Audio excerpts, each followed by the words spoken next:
السلام عليكم، مرحبا بكم. اليوم معنا في شيوات ام اشرف. اليوم ان شاء الله غادي نقدم لكم واحد العصير اللي بارد ومنعش وزوين بزاف بالفواكه والليمون. هنا كما تشوفوا، هنا اخواتي كما تشوفوا انا عندي هنايا الشهديه كما تشوفوا راني غاسلاها، كانت عندي في المجمد، وخيزو اولا جزر، وعندي الليمون حتى هو. انا غادي نبدا، غادي ندير هذا الشيء كله هاد الجبانيه هكا. الميكات راهم غاسلاهم، كلهم المكونات غادي نديرهم هنايا.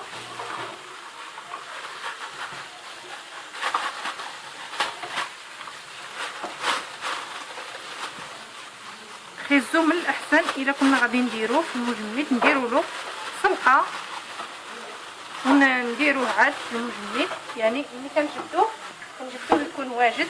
يعني انا كنهضر على مده نتاع سيمانه تاع اسبوع، تقدروا تستعملوا هاد التقنيه هذه. وهاد الشهديه غادي نحيد لها العلف ديالها وعاد غادي نوضعها عليه. هنا اخواتي قشرت انا هذيك الشهديه ديالي غير من العلفه، اما القشره خليتها فيها حتى نطحنها ونصفيها. وهنا عندي 4 الليمونات طريين عصرتهم في العصاره يدويه، وغادي نوضعهم حتى هما على هذا العصير. وغادي نضيف السكر اخواتي على حسب الذوق.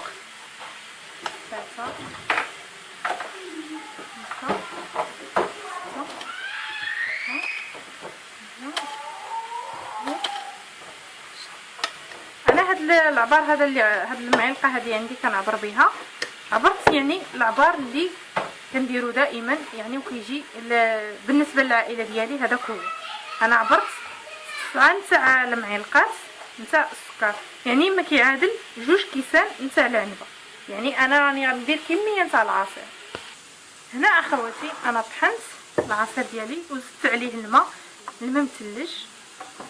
هنا جبت هاد السطيل هذا كيساعدني باش نصفي العصير هكا، وكنصفيه هكا بهاد الطريقه. كنستعن بهاد الخلاط اليدوي هكا في وسط الصفايه باش كيتصفى دغيا دغيا. وهنا اخواتي من بعد ما صفيت العصير نتاعي كما كتشوفوا تبارك الله كيعطي كميه. هنا راه واحد 5 لتر ونص نتاع العصير، يعني كميه عائليه. وهنا كما تشوفوا هاد السيرو هذا انا راه عندي مخدوم، ولكن ماشي انا اللي خدمته صراحه. انا يعني مرت لوسي اللي هي شيوات ام اكرم وحلويات ام ادم، هي اللي يعني خدمت هذا العصير وراه حطاها عندها في القناه، لا في شيوات ام اكرم ولا في حلويات ام ادم.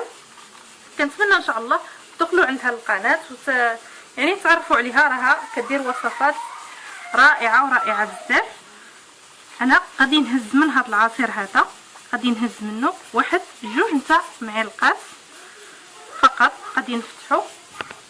وهنا كما تشوفوا تحت هذا العصير غادي نقرب هنا، وغادي ناخذ هكا غير 1 2 معلقات ولا 3، يعني راهم منعشين وكيعطيو واحد الرائحه طيبه وواحد النسمه زوينه بزاف لهذا العصير.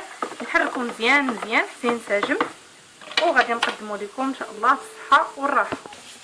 هنا اخواتي هذا العصير عطاني هذا الكاس هذا فيه لتر ونص، وهذا فيه 2 لتر، وهذه القرعه فيها لتر ونص. يعني تبارك الله كميه نتاع العصير كيعطينا كميه زوينه، وفي نفس الوقت نقدر نحتفظوا بها حتى اليومين. يعني نقسموا الكميه كل نهار ناخذوا كميه اللي تخصنا. وبهذا يعني غادي نوريكم القوام نتاع العصير كما كتشوفوا. هذا هو القوام ديالها. هذه هي الوصفه اللي كانت اليوم نتاع العصير. كنتمنى ان شاء الله تنال الاعجاب ديالكم، وكنقدمها لكم بالصحه والراحه، والى فيديو قادم بحول الله.